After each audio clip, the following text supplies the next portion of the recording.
നമസ്കാരം. Catechism news ഡെസ്കിലേക്ക് എല്ലാവർക്കും സ്വാഗതം. ഡിജിറ്റൽ വെൽനസ് ഇയർ 2026-27 വിശ്വാസ പരിശീലന അധ്യയന വർഷത്തിന്റെ പ്രാരംഭ കാഴ്ചകളിലേക്ക് ഏവർക്കും സ്വാഗതം.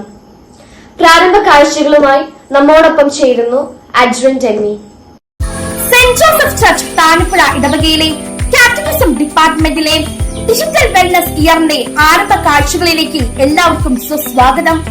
പ്രിയ കൂട്ടുകാരെ, മൊബൈൽ അഡിക്ഷനിൽ കഴിയുന്ന നമുക്കെല്ലാവർക്കും അതിന്റെ ഉപയോഗം പരമാവധി കുറച്ചുകൊണ്ട് പ്രകൃതിയിലെ ചെടികളെയും ജീവജാലങ്ങളെയും ദർശിച്ച് സർവ്വജരാചരങ്ങളുടെ സൃഷ്ടാവായ കർത്താവിനെ സ്തുതിച്ചുകൊണ്ട് ഓരോ മഴത്തുള്ളികളെയും നിരീക്ഷിച്ച് നമ്മുടെ മനസ്സിനെ നമുക്ക് തണുപ്പിക്കാം.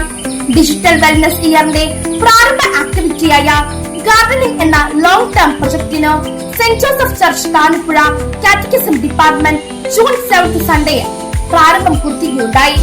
ബഹുമാനപ്പെട്ട വികാരിയച്ഛൻ റവറന്റ് ഫാദർ ജോസ് തോട്ടക്കര ഉദ്ഘാടന കർമ്മം നിർവഹിക്കുകയും കാറ്റഗിസം ഗാർഡൻ ഗ്രൂപ്പിന്റെ കോർഡിനേറ്റേഴ്സായ ബിജു സാറും സിൽവി ടീച്ചറും മറ്റെല്ലാ ടീച്ചേഴ്സും റെപ്രസെന്റേറ്റീവായ കുട്ടികളും ചേർന്ന് അതിന് നേതൃത്വം വഹിക്കുകയുണ്ടായി. ഫ്രാൻസിസ് മാർപ്പാപ്പയുടെ പ്രകൃതിയോട് അനുബന്ധിച്ചുള്ള ചാക്രിക ലേഖനത്തിൽ ഇപ്രകാരം പറയുന്നു: ലവ് ടാക്സി, ദൈവത്തിന് സ്തുതി എന്നാണ് ഇതിന്റെ അർത്ഥം. നമുക്കെല്ലാവർക്കും പ്രപഞ്ചത്തിലേക്ക് നോക്കി നമ്മുടെ ഇഷ്ടമായ ദൈവത്തെ സ്തുതിക്കാം. നമുക്കെല്ലാവർക്കും ഒന്ന് ചേർന്ന് പറയാം: say no to mobile addiction, go back to nature. എല്ലാവർക്കും എന്റെ ഹൃദ്യമായ നന്ദി. ഡിജിറ്റൽ വെൽനസ് ആക്ടിവിറ്റീസിന്റെ തുടർ കാഴ്ചകളുമായി വീണ്ടും കണ്ടുമുട്ടാം. Till then, bye bye.